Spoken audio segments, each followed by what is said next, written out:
आज आमर सोनपुर गवर्नमेंट सरकारी शिल्प तालीम प्रतिष्ठान रे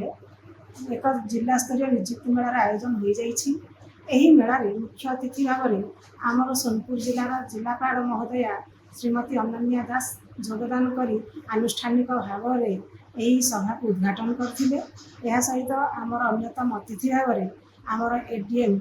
अंजलिना प्रधान एवं वीर महाराजपुर एमएलए प्रतिनिधि विश्वंभर महापात्र महाशय एवं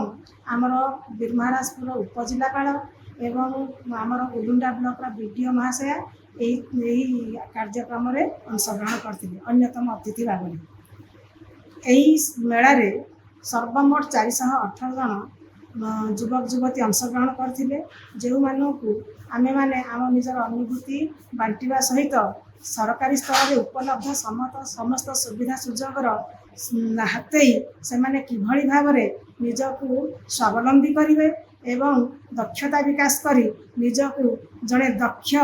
नागरिक भाव में प्रतिष्ठित करेंगे से उपरे सब आलोकपात करा जायतिला से मानको उत्साहित मध्य करा जायतिला। एहा बाद 18टा संस्था जो माने कि यही युवक युवती मानकू किछि दक्षता विकास तालीम दे निजुक्ति देवे एवं आउ केतेक संस्था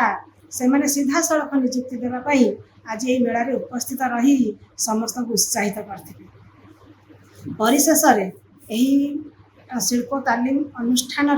भारप्राप्त अध्यक्ष सौभाग्य कुमार माझी धन्यवाद अर्पण करथिले। और सब आइले पाख इंडस्ट्री माने कंपनी माने और एठी किछि बुझाई दिले काम और एम्प्लॉइज देवा लगी केन केन आस्तिले आइले घासपुरा नलको ये जो आइले कान ये कंपनी केंते आके ग्रोथ करे पिला माने और डेवलप करबे राके बड़ा बेटा किछि बुझौती आउ जन रही जन पिला माने आईटी पढ़ी करी किछिटा